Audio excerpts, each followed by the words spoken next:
ನೆಲಮಂಗಲದಲ್ಲಿ hit and ರನ್ಗೆ car ಚಾಲಕ ಬಲಿಯಾಗಿದ್ದಾನೆ. Lorry ಮತ್ತು car ಡಿಕ್ಕಿಯಾಗಿ car ಚಾಲಕ ಸ್ಥಳದಲ್ಲೇ ಮೃತಪಟ್ಟಿದ್ದಾನೆ. ನೆಲಮಂಗಲದ ತುಮಕೂರು ರಸ್ತೆ ಜಾಸ್ಟೋಲ್ ಬಳಿ ಅಪಘಾತ ಸಂಭವಿಸಿದೆ. ಕಾರ್ನಲ್ಲಿದ್ದ 6 ಮಂದಿ ಪ್ರಾಣಾಪಾಯದಿಂದ ಪಾರಾಗಿದ್ದು, ನೆಲಮಂಗಲ ಸಂಚಾರ ಪೊಲೀಸ್ ಠಾಣೆಯಲ್ಲಿ ಪ್ರಕರಣ ದಾಖಲಿಸಲಾಗಿದೆ.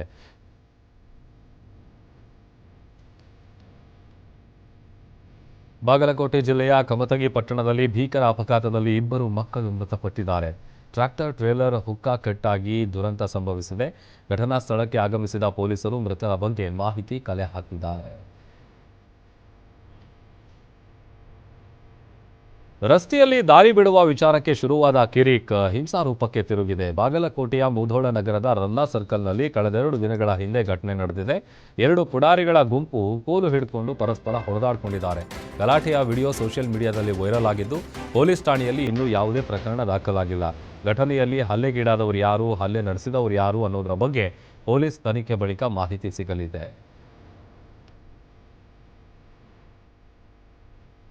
ದಾವಣಗೆರೆಯಲ್ಲಿ ತಡೆಗೋಡೆಗೆ ಶಾಲಾ ಬಸ್ ಡಿಕ್ಕಿಯಾಗಿದೆ. ಅದೃಷ್ಟವಶಾತ್ 25 ಶಾಲಾ ಮಕ್ಕಳು ಪ್ರಾಣಾಪಾಯದಿಂದ ಪಾರಾಗಿದ್ದಾರೆ.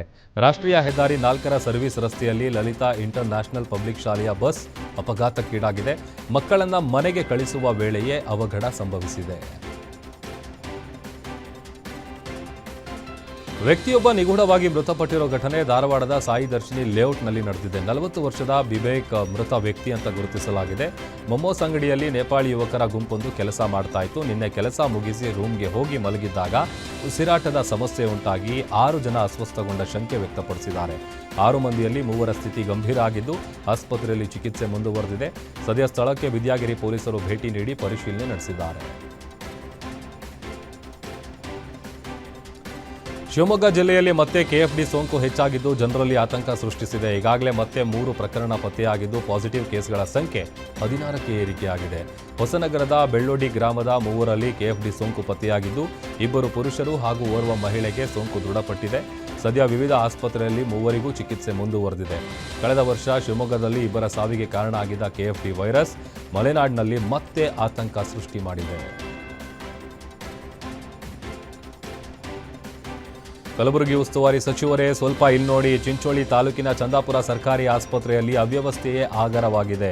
ಇದೇನು ತಾಲೂಕು ಆಸ್ಪತ್ರೆಯೋ ಕಗ್ಗತ್ತಿಲಿನಲ್ಲಿರೋ ಸ್ಮಶಾನವೋ ಗೊತ್ತಾಗ್ತಾ ಇಲ್ಲ. ಕರೆಂಟ್ ಇಲ್ಲದೆ ಸಾರ್ವಜನಿಕ ಆಸ್ಪತ್ರೆಯಲ್ಲಿ ನಿತ್ಯ ರೋಗಿಗಳು ಪರದಾಟ ನಡೆಸ್ತಾ ಇದ್ದಾರೆ. ಕರೆಂಟ್ ಕೈ ಕೊಟ್ರೆ ಆನ್ ಆಗಬೇಕಿರೋ ಜನರೇಟರೇ ಹಾಳಾಗಿದೆ. ಕತ್ತಲಿನಲ್ಲೇ ಕಾಲ ಕಳೀತಾ ಇದ್ದಾರೆ ಆಸ್ಪತ್ರೆಯ ರೋಗಿಗಳು. ಜನರೇಟರ್ ಹಾಳಾಗಿ ಹಲವು ದಿನಗಳಾದರೂ ಕೂಡ ರಿಪೇರಿ ಕಾರ್ಯ ಆಗಿಲ್ಲ. ಆಸ್ಪತ್ರೆಯ ಆಡಳಿತ ಮಂಡಳಿಯ ವಿರುದ್ಧ ಇದೀಗ ಸಾರ್ವಜನಿಕರು ಕಿಡಿಕಾರ್ತಾ ಇದ್ದಾರೆ.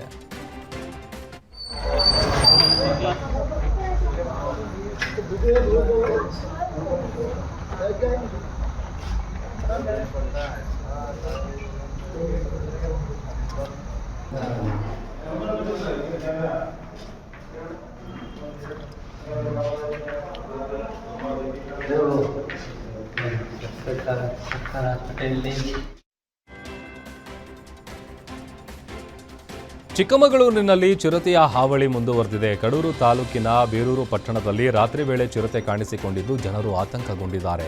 ಇಂಡಸ್ಟ್ರಿಯಲ್ ಏರಿಯಾ ಅಮೃತ್ ಮಹಲ್ ಕಾವಲು ಸುತ್ತಮುತ್ತಲಿನ ಮನೆಗಳ ಬಳಿ ಚಿರತೆ ಓಡಾಟ ನಡೆಸಿದೆ. ಕಾಂಪೌಂಡ್ನೊಳಗಿದ್ದ ನಾಯಿ ಬೇಟೆಗಾಗಿ ಹೊಂಚು ಹಾಕಿ ಕುಳಿತಿರುವ ದೃಶ್ಯ ಸಿಸಿ ಕ್ಯಾಮೆರಾದಲ್ಲಿ ಸೆರೆಯಾಗಿದ್ದು, ಜನವಸತಿ ಪ್ರದೇಶದಲ್ಲಿ ಚಿರತೆ ಸಂಚಾರದಿಂದ ಸ್ಥಳೀಯರು ಆತಂಕಗೊಂಡಿದ್ದಾರೆ. ಕೂಡಲೇ ಈ ಚಿರತೆಯನ್ನು ಸೆರೆ ಹಿಡಿಯುವುದಕ್ಕೆ ಸ್ಥಳೀಯರು ಆಗ್ರಹಿಸಿದ್ದಾರೆ. ಚಿಕ್ಕಮಗಳೂರಿನ ಚಾರ್ಮಾಡಿ ಘಾಟ್ನ 2 ಮತ್ತು 3ನೇ ತಿರುವಿನ ಬಳಿ ಒಂಟಿ ಸಲಗ ಕಾಣಿಸಿಕೊಂಡಿದೆ. ಶುಕ್ರವಾರ ರಾತ್ರಿ ರಸ್ತೆಗೆ ಮರ ಕೆಡವಿ ರಸ್ತೆಯಲ್ಲೇ ನಿಂತಿದ್ದರಿಂದ ಚಿಕ್ಕಮಗಳೂರು ಮತ್ತು ಮಂಗಳೂರು ಕಡೆಗೆ ಸುಮಾರು 2 ಕಿಲೋಮೀಟರ್ ಟ್ರಾಫಿಕ್ ಜಾಮ್ ಉಂಟಾಗಿತ್ತು. ಸುಮಾರು 1 ಗಂಟೆಗೂ ಹೆಚ್ಚು ಕಾಲ ಟ್ರಾಫಿಕ್ ಜಾಮ್ ಉಂಟಾಗಿತ್ತು. ಮೊಬೈಲ್ ನೆಟ್ವರ್ಕ್ ಇಲ್ಲದೆ ಅರಣ್ಯ ಇಲಾಖೆಗೆ ಮಾಹಿತಿ ನೀಡಲು ಪ್ರವಾಸಿಗರು ಪರದಾಡಿದ್ದಾರೆ. ಕೆಲವರು ವಾಹನಗಳನ್ನು ವಾಪಸ್ ತಿರುಗಿಸಿಕೊಂಡು ತೆರಳಿದ್ದಾರೆ. ಕಾಡಾನೆ ಕಾಣಿಸಿಕೊಂಡ ಹಿನ್ನೆಲೆ ರಾತ್ರಿ ವೇಳೆ ಈ ಮಾರ್ಗದಲ್ಲಿ ಸಂಚರಿಸುವವರು ಎಚ್ಚರಿಕೆಯಿಂದ ಇರುವಂತೆ ಅರಣ್ಯ ಇಲಾಖೆ ಅಧಿಕಾರಿಗಳು ಎಚ್ಚರಿಕೆ ನೀಡಿದ್ದಾರೆ. ಸಾಮಾನ್ಯವಾಗಿ ಕುದುರೆಗಳನ್ನು ಓಟದ ಸ್ಪರ್ಧೆಗೆ ನೀವು ನೋಡಿರ್ತೀರಿ. ಆದರೆ ಬೆಳಗಾವಿ ಜಿಲ್ಲೆಯ ರಾಯಬಾಗ ತಾಲೂಕಿನ ಖೈರವಾಡಿ ಗ್ರಾಮದಲ್ಲಿ ಕುದುರೆಗಳಿಗಾಗಿಯೇ ಫ್ಯಾಷನ್ ಶೋ ಆಯೋಜನೆ ಮಾಡಿದ್ದಾರೆ. ಲಕ್ಷ್ಮೀದೇವಿ ಜಾತ್ರೆ ಕಮಿಟಿಯಿಂದ ರಾಜ್ಯದಲ್ಲಿಯೇ ಮೊದಲ ಬಾರಿಗೆ ಈ ಸ್ಪರ್ಧೆಯನ್ನು ಆಯೋಜಿಸಿದ್ರು. ಸ್ಪರ್ಧೆಯಲ್ಲಿ ವಿವಿಧ 4 ತಳಿಯ ಕುದುರೆಗಳು ಭಾಗಿಯಾಗಿದ್ದು, ಕುದುರೆಗಳ ಚಾಲ್ ನಡೆಯುವುದೇ ಒಂದು ರೀತಿ ನೋಡೋದಕ್ಕೆ ಒಂದು ಸುಂದರ. ಕುದುರೆ ಫ್ಯಾಷನ್ ಶೋ ನೋಡಲು ಕರ್ನಾಟಕ ಸೇರಿದಂತೆ ಮಹಾರಾಷ್ಟ್ರ ರಾಜ್ಯದಿಂದಲೂ ಸಾವಿರಾರು ಸಂಖ್ಯೆಯಲ್ಲಿ ಜನ ಆಗಮಿಸಿದರು.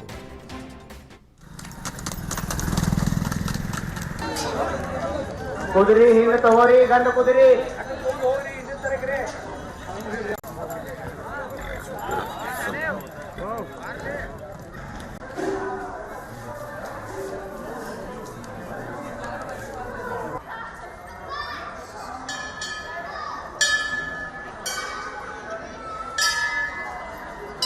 ಗೋಕಾಕ್